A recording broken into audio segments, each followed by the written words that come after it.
Hello guys, Fru here. Welcome to today's relevant read. So guys, in today's read, we're going to be looking at this really fascinating Quora question. If an interviewer asks me what I'm expecting as my salary, what should I answer? If an interviewer asks me what I'm expecting as my salary, what should I answer? Let's dive in.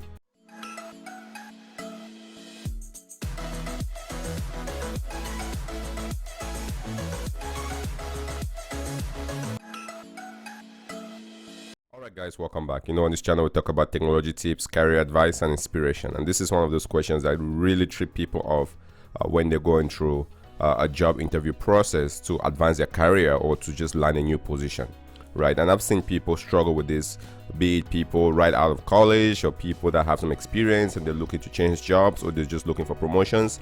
This question really can be a tricky one if you're not prepared for that answer. And why is that? It's because it comes down to negotiation. Actually, two things: negotiation and that dreaded word salary, which a lot of people don't like to talk about when it comes to career. So this particular Quora read will give you some tips, will give you answers. So when next you find this kind of a question, you're not going to be making mistakes anymore. You're going to answer it with flying colors and you're going to earn the salary you deserve and take home the money you've always been dreaming about and not leaving anything on the table. So if an interviewer asks me what I'm expecting as my salary, what should I answer? Alright, and if you're just reading this question at face value before looking at some of the answers here on Quora, the typical I'll quote unquote rookie would just look at it and say, well, they asked me a question, right? What salary am I expecting? So of course, right, I should give an answer. Just because if somebody asks me a question, what's the response? It should be an answer to that question, right? Right? Well, no. Right? Just because somebody asks you a question doesn't mean that you have to answer that particular question, especially in scenarios like this where this really boils down to negotiation. So in this case, what should the answer be? I'm going to read through a couple of answers here. I think 3 of them really was interesting as I was kind of just reading down. The first 2 had different perspectives, so I'm going to call those out, and then I think the third one and maybe the fourth one after that we're kind of converging towards what I expected the right answer to be. So guys, just stay tuned. This will be a very fascinating one. As always, the link to this particular Quora read is in the description, the very first link in that description. So if you've always been wondering this, right, also click that link. There are over 84 answers. You can get more perspectives as well if you click that link and get on Quora. So let's dive in. The very first one, and this is what the school of thought I kind of lean towards, I kind of concur with. And what it says is you should never share your salary expectations before the hiring employers offer you, for the following reason, right? So basically, don't share your salary expectations before the employer or the hiring employer makes an offer, right? They should make that offer first. They should put a number on the table first, and then from there you can discuss around it.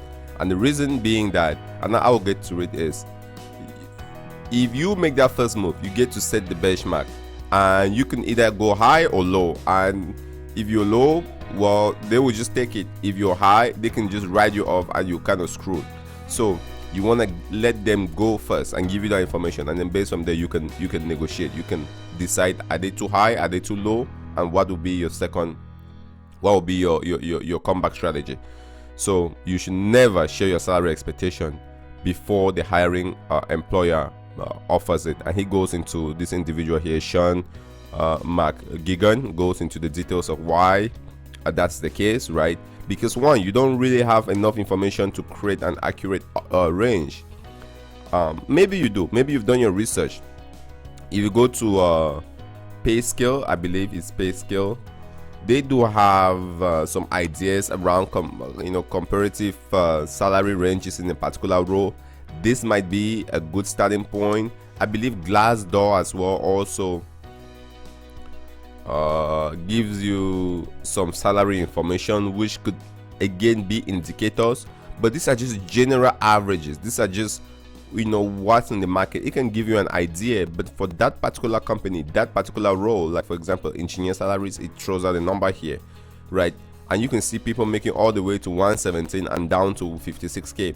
Where do you belong, right? You don't want to just start off by throwing this number when you have the potential of coming in at 117. that could be a lot of money you're leaving on the table for a very long time. All right, because salary negotiations, guys, the moment you agree on that salary and you start working for that company, you're kind of really tied to that, because every year they give you a 2% increase. 2% increase of a smaller number is not as good as 2% increase of a larger number. So just, we want you to earn as much as you deserve. We want you to earn your value and not be ripped off on the negotiation table. And the way you do that is to understand what you're worth, and not to, and even if you're worth a lot, you can still mess up in the negotiation, and this could be very, very painful for your career or for your pocketbook, I would say. So just because you don't have enough information, you don't want to be the first person throwing out a number. All right, you don't want to be the first person throwing out a number. You should never state your desired salary. They might say, what is your desired salary? What do you currently make? And what's your desired salary? And then the rookies who just, oh yeah, here's my desired salary, this is my ambition, and do you like that or do you not like that? Guys, if that's what you're doing, you're making a big mistake. You're making a big mistake. That's not the way to negotiate. All right, you negotiate that. At that point, you're putting all your cards on the table, and you're expecting that the other person will like it or not. That's not how you negotiate. You want to negotiate from a position of strength, and you have strength by having information first, right? And let them give you that information, and once you have the information, you can then act on it. All right, so you always want to come in second. You always want to come in second from that when it comes to what is the salary that is being discussed here. All right, because if you are giving out a number, you're just gonna be guessing. Like I showed it a little bit earlier, you could be guessing high, you could be guessing low and somewhere here, or you could be guessing way high and they just write you off. All right, because maybe the budget for that role was 85k somewhere here, and you're coming up with 120k. They will not even they would just, you're not even within the range of that. They might just write you off, right? So it's a very precarious position to be in when you are the one that's throwing out a number and hoping that it falls within range. Rather, the employer has a number, they have a range. Before they put out the position, they usually have an idea of what they'll pay for that range, depending on the company and their resources and such. Let them tell you that, and then you can say, does that work for you or not, right? If it doesn't, then you can move on. If it does, then further negotiate, right? So let's continue, because we've talked about salary here, and I like how this Sean goes into this, because he says, when the employer is throwing you when they're throwing you their numbers, when you ask them to go first, right? And I'm gonna talk about how you have them go first. When they go first, usually if they are coming with a really low salary, let's say it's a job, and this job, industry wise should be paying 100k, and the employer is, you're sitting there, you kind of have some ideas in your head, you haven't put your cards on the table yet, you wanted them to go first, and they come in and say, well, for this job we're gonna pay 80,000, right? We're gonna pay 80,000, but, and here's the but, we're gonna give you so and so stock options, we're gonna give you so and so vacation times, 2 months of vacation time instead of the 4 weeks or whatever people get. We're gonna give you maternity leave, health insurance, and all of these things, and you can work from home, and you can literally give you all these things. You can have your own office, you can make your own hours, and they start throwing all these other options. That kind of makes up for the reason why they're coming in below the market average. But you gotta let them tell you what the offer is, right? You gotta let them tell you what the offer is before you start jumping into conclusions and throwing out random numbers without knowing what the employer is capable of. So guys, hold your horses, hold your cards close to your chest, and let them speak. Recruiters have a sneaky way of just trying to get that information out of you, and if you're not careful and you're not conscious, you might just blop out a number and be stuck to that instead of really negotiating like a pro. All right, now the next thing here it talks about is you want your employer to base their offer on your value, not just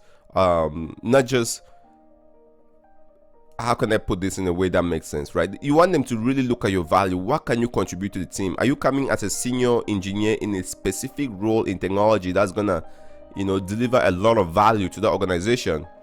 That's where you want them to give you an offer based on, right?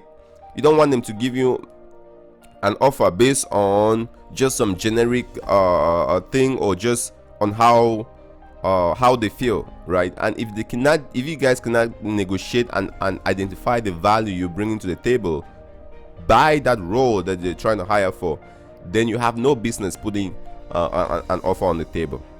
All right, so let the employer make that offer first, because they have an idea of the value they're going to be getting out of this role, right?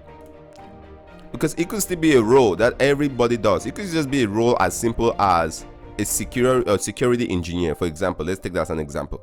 And for one company, security is not really important, because if they have a breach, well, they don't have any sensitive data, so they don't pay as much for that role, right? Because the risk to them is small, the value to them is not that high.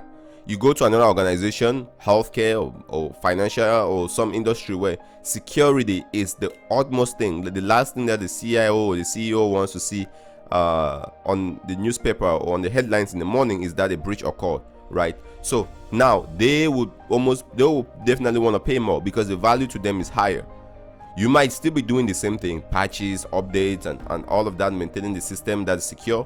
But for one person, just because the value is high, the organization will pay for that. So focus on the value, right? Instead of just talking about roles or generics. And value can mean different things to different people.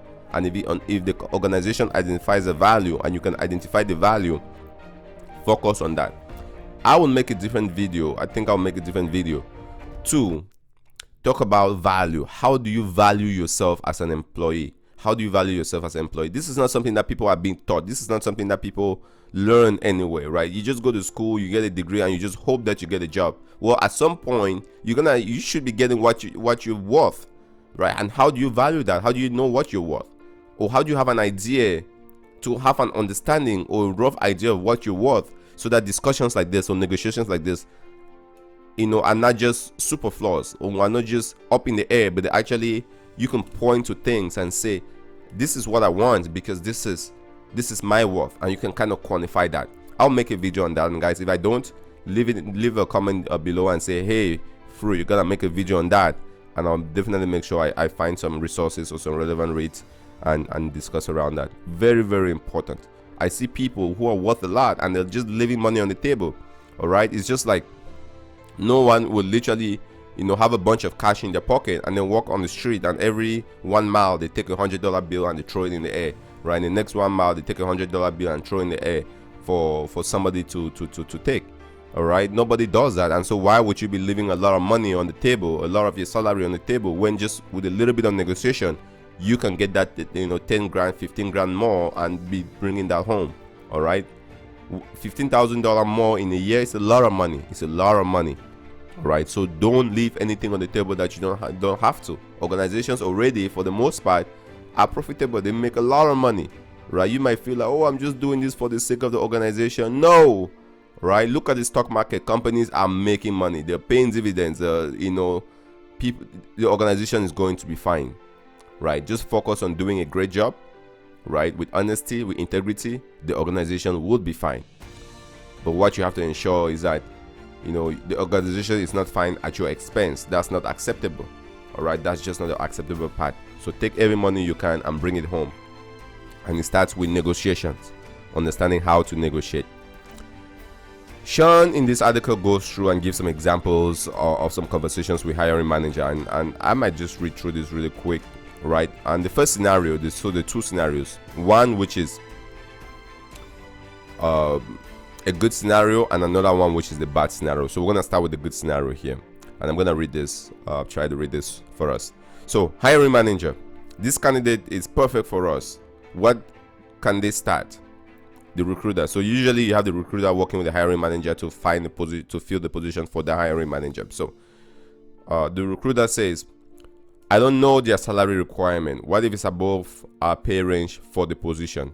Hiring manager, are there any ways we can increase the payroll? We can increase the pay for this role in case they come above our salary range?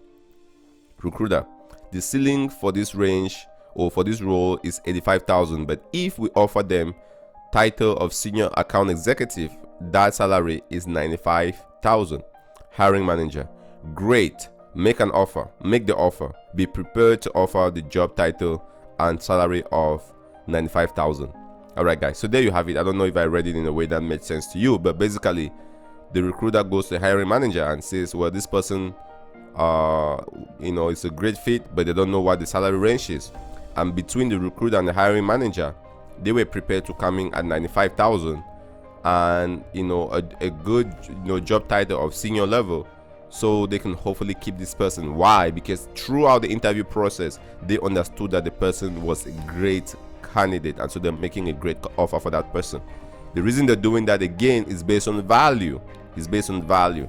And because the value you're bringing to the table is high, they're going to move around, they're going to move things to meet that value. Now, let's look at the second example here, which is really a negotiation that goes bad. And it's going to be really suck for this employee, because they're going to be really not making a lot of money, losing almost 20,000 on the table, which sucks. It just sucks to read and to know that people are in this position. All right, so the next scenario here is hiring manager. This candidate is perfect. When can they start? Recruiter: yes, the top salary for this role is 85,000. They said they wanted 75,000. So we'll be able to save money on this hire. Hiring manager: great, make an offer. Try to stay below 75,000. This just makes me want to cry, right? Because this individual, whoever this individual here is, has just cornered him or himself, his or herself, into a wall, and are literally making 75,000 on a role that could go up to 85,000. All right. And the worst thing here is, it's been established here that the candidate is perfect, and I'm guessing at some point the recruiter asked this individual, how much salary do you want? And the person just probably just threw up a number. Well, I'm gonna take 75,000. And now they're stuck with that. The hiring manager is not gonna come and say, well, I feel so sorry for you, right? We can really go up to 95,000. You want 75,000? How about I just give you the 95,000? They don't do that. It will never happen, guys. Or in very rare situation that I'm here to hear about.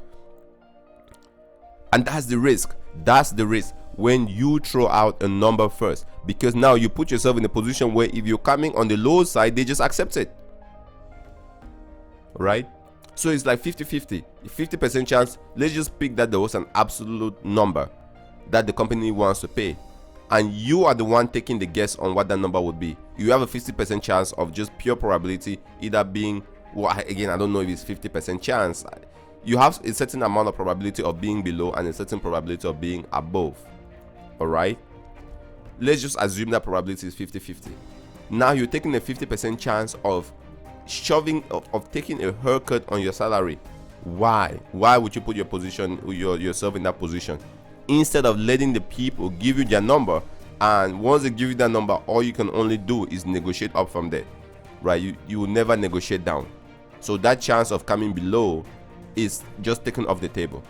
So let them give you, I can't emphasize this anymore, let them give you a number first, and once you have it, the only thing you can do is negotiate up from there, right? Whether you're negotiating the number itself or you're negotiating other perks like vacation time, work schedule, hours, and healthcare and all those things, but they gotta give you an offer first. All right, and this individual here is gonna suffer because they threw out 75,000 and now they're stuck with that.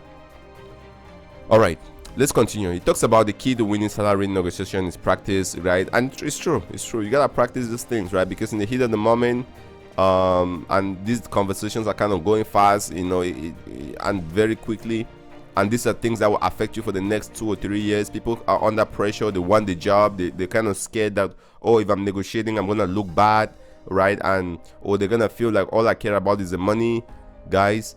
But you have to practice this thing. I know it's kind of a little bit of a stretch to just say, well, you're just gonna go in there and be a good negotiator. Like with anything in life, if you don't practice, you probably will not be very good at it. All right, so make sure you take some time to practice. And one of the discussions in here even talks about know the minimum salary you would take for that role before you even get there. And because if you don't know that, if you don't have a game plan, then you really are just going with the whims of the company, and no one will build a career just based on random chances and hoping that they might guess the right salary and such. Guys, no, you haven't worked that hard to or you wouldn't be coming to the table with all the experience you have and just hoping that people recognize that for you. Bear with me, my machine here seems to be coming up. All right, so make sure you are a good negotiator. You negotiate for your interest, because no one would do that for you. All right, now the next answer that I saw here, and I read through this perspective from Maja Gregersen, I kind of did not concur with her point of view. Basically, she says, and she's a talent acquisition advisor, so for several European digital startups. I don't know if Europe is different from the US, or maybe there are some cultural nuances in there that I might be missing. But basically, for her, a bad response is I prefer to discuss this at a later stage, which to me, that's the good response. So I was surprised by that. But guys, that's the beauty of Quora, right? You get to see different perspectives, and you can maybe read to see why she would say that this is a way. And it might just be that this is different for different countries, different regions that I'm not aware of. So yeah, this was just very fascinating for me to read. And basically, her response and what she believes a good response would be is to somehow put a range on the table. And you can read through this. I wouldn't read every single line here. Is to somehow put a range on the table, instead of, when they say what's your salary expectation or something like that, instead of just throwing out a number like the guy did with 75,000K, what you need to do is, or 75K, what you need to do is do your research first, come up with a range, right? Like, you can look at this range and say, well, I have an understanding that the range for this is 70K to 120K. I mean, and you have to speak with the range that kind of makes sense, not too wide of a range as such. And then somehow in there, once you throw in a range, you can say, I would like to expect more, and then you can say, I would like to expect more towards the upper range of the industry standard. And then kind of go into asking about what the clients thought on the compensation package. It just kind of really was, the reason why I'm kind of struggling to get around this is just because I kind of feel like it's not a good advice, in my opinion, right? You can't negotiate by taking the first move. You usually let that person take the first move, you hold your card, then you know how to counteract it. I think in that position you're coming from strength. So guys, read that answer. And the reason why I actually called it out was just because it offered a different perspective, and I really think it's very important for us to have different perspectives as we go through these answers.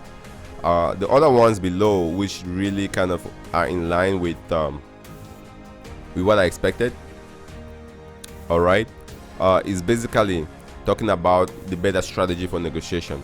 The better strategy that my friend came up with when he went from making this, so somebody went from making 60K a year to 140K a year, is his response would be, we both know how undervalued I am in my current job. Let's talk about what my actual value is. All right, and then they kind of go around talking what the actual value is. So again, the theme there is still, don't throw a number, talk about value, right?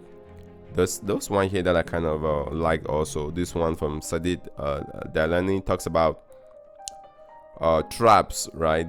May also be phrases like, what salary are you worth, how much are you making now, and all of that. There might be different variations to these questions, but the best answer is never bring up salary. Never bring up salary. Let the interviewer do it first. Again, this is it, and this goes into 5 points, I believe. There you go, 5 points on that negotiation. So number one, if any takeaway, we'll now get into the point where I'm summarizing this relevant read today and this quarter. So number one, never bring up a salary conversation first. Never ever. It's a cardinal sin. Never do it during an interview. You never say, how much do you pay for this? Never. Maybe at some very beginner entry level role where somebody might be trying to pay minimum wage for it, you can at some point then try to worry about that. But as you kind of mature into your career in the corporate world, going through interviews, never do your research to see what the number is, but let the hiring manager ask them. Let the hiring manager ask or bring it up first. All right, especially for senior roles, let them bring it up first. All right, once they bring it up, and the reason why they'll bring it up is because they want you, so you've shown your value. Number two, If your interviewer raises a salary question too early, before you've had a chance to create the desired specification or create desire for your qualification, postpone that question. All right. So, I mean, and I've had this in my own career, experience this in a career where there is a job. Somebody calls me as a recruiter. The very first call on that conversation, the very first contact with that company for that role, and during the conversation, the person will say, "Well, how much you make and what's your salary expectation?" Guys, how on earth would you ever want to give a realistic number without just making yourself silly? All right, it's not possible. It's just like going on a first date with a girl that you just met at the bar or at an event, and on that very first date, you're asking the girl, "When will you marry me?" Or will you marry me for as an example? Or she's asking or just proposing to her. No one does that, right? Why? Because you haven't had enough interaction. You haven't seen the value. And that value is established during the interview process, where you do your discovery, you answer questions, you see it's a good fit. They know what you bring to the table. You know what they want. That's where you have a rough idea of, okay, this is what my value would be. So if somebody on that very first call, you're asking what are your salary expectations here, and they're giving you a number, then it tells two things. One, either this person, all they care about is money and they don't care about the value they bring to the table, or two, they're naive enough to not know their worth. All right? And companies don't like that. So, and seasoned recruiters know this. If you speak to anybody who's a seasoned recruiter, the moment they discuss with somebody, they can start telling that this person is just a rookie. They don't know what they're doing. I just asked them on the very first call what their salary expectation is, and they just blocked out the number. And now you tie to that number. All negotiations is based around that number, and what the recruiter always wants to do is either get to that number or below, right? Instead of them giving you a number and all you want to do is either take that number or go above, right? And if you ask me, I will take the latter. The former is not a good position to be in. Current number or below, or current number and above, I will take current number and above. And the only way you get to current number and above is if they give you a number, and then you negotiate up from there. All right. Rule number one of any negotiation is, and I love this. I really, really like this. The rule number one of any negotiation, in case anyone needs a reminder, is the side with more information wins. The side with more information wins, guys. And the way you get that information is to let the other person give you that information. Speak first. And the moment they give you that information, you have more information than them, because you know what they want and they don't know what you want. So it might take practice, but practice to hold and keep your mouth shut, right, until that side gives you more information, and then from there you can negotiate. So this is extremely powerful, and I'm gonna do a book recommendation at the end for those of you that might be worrying about negotiation. This will be a book that will surprise some people, but it's a book that is a must read. I would say it's a must read if you're really in positions where you have to negotiate and you have to deal with situations like this. All right, that book will really elevate your mental fortitude. Okay, and this goes in beforehand, know what you accept. Again, point number 4, beforehand, know what you accept. Know what's reasonable. Research the job, research the company. Remember that most executives look for a 20 to 25% pay boost when they switch jobs. If they're grossly underpaid, you want more, right? And this is like a rule of thumb. I tell people, right, if you're gonna switch jobs and just the headache, the time, the cost, and all the inconveniences that comes with changing jobs, you don't want to change jobs to make $5,000 more, unless you're running away from your current company. There's no reason to change a job to just take 1% increase, 2% increase, right? If you are changing jobs, you want to go in for roles that are 20% to 25-30% more. All right, if you're making 100,000, you'll not be changing a job to go make 105,000 or even 110,000. That's just minuscule, right? You want to put yourself in a position, build the skills in your current job, the networking, and give yourself enough value so that next leap.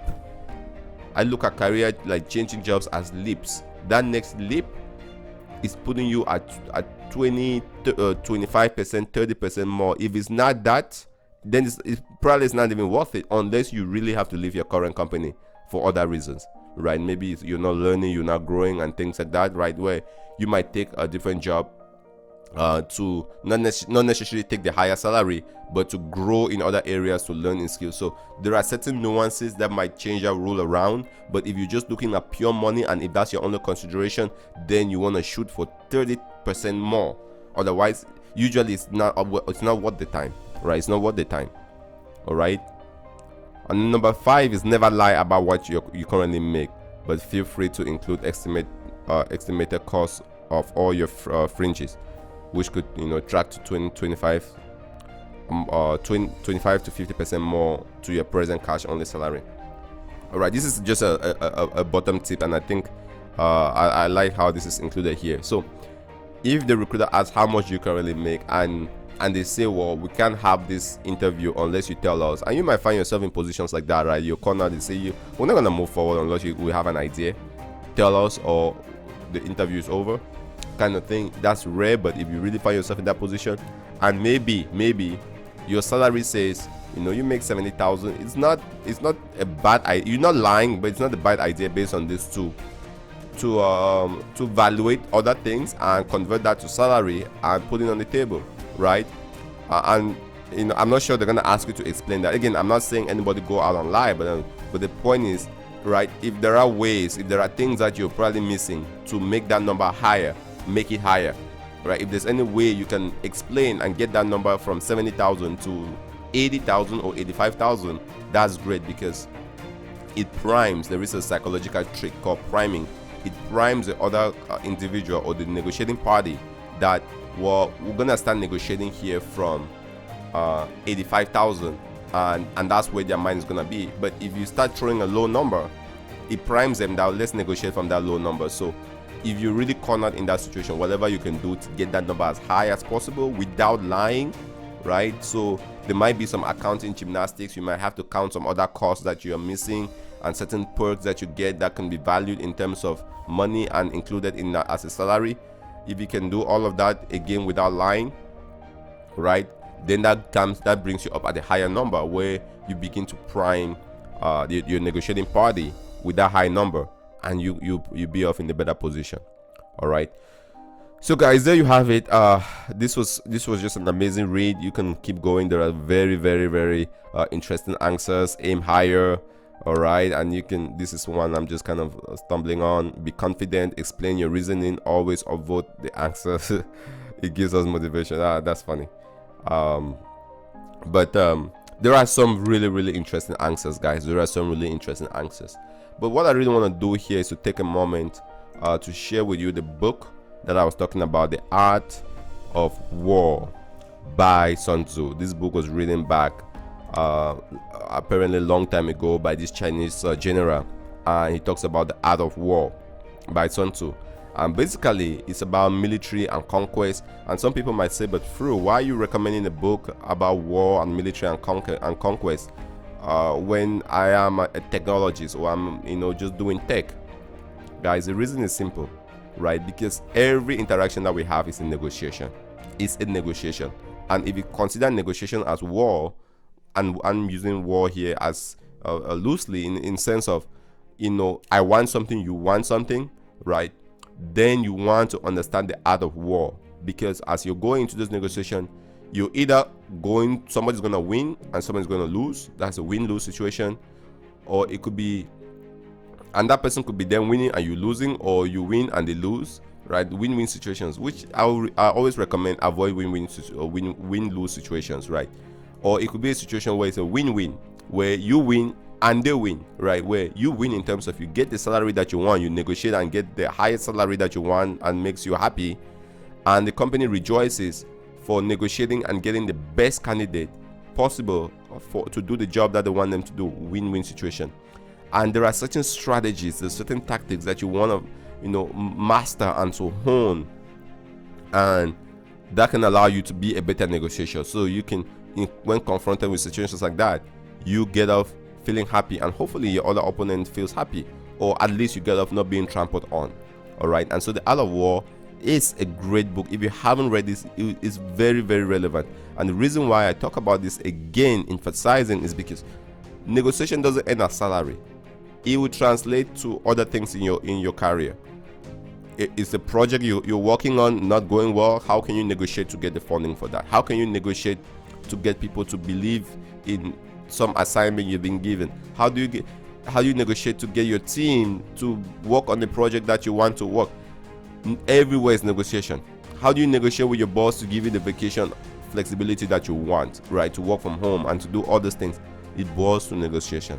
And you can now win negotiations if you don't understand how to negotiate. And if you look at negotiations as war, The Art of War is a book that you want to read. I know I'm kind of belaboring the point. I'm making this video extra long, but guys, let's take the time to make it long, because you're going to be negotiating on especially salary. And if you're going to be at the job for 2, 3, 4 years, guys, if you get that off, right, they say if you want to do a correction of the vector, do it very early on. Don't course correct a vector later on, because the trajectory will just be way off, right? If you do course correction on, you can really get that compounding effect and be in a good position.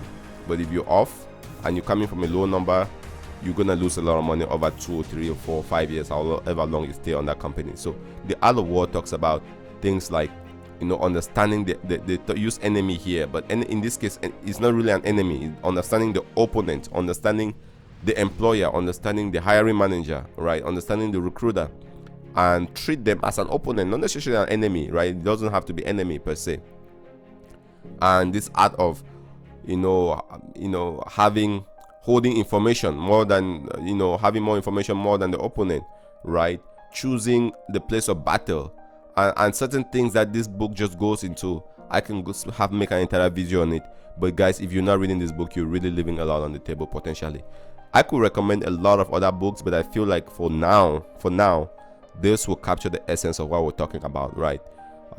This will capture the essence of what we're talking about. So check on this in the link, in the description below, and have a copy of that book for yourself.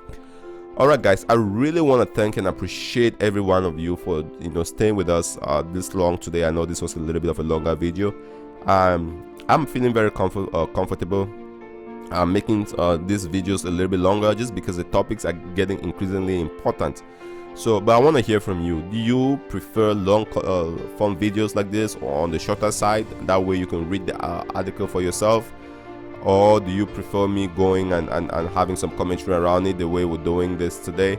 Guys, please jump into the comment section below. Leave that if you've stayed along for this time. I really appreciate you being here. I hope you got value out of this. And if you didn't, please tell me why. Share why you did not. I would really appreciate any feedback, so we can make this better, more informative, and more useful for us all. And if you know somebody that might get value out of this, somebody out of college looking for career change, just looking for that inspiration, that spur, technology tips, career advice, and inspiration, which is what we provide here, please do share this video with them. That would really mean a lot to us. And also, if you haven't subscribed, please consider subscribing below. Always appreciate everyone subscribing and being a part of the channel. And guys, I really want to thank you all for joining us today. This has been Fru, and I'll see you in the next relevant read.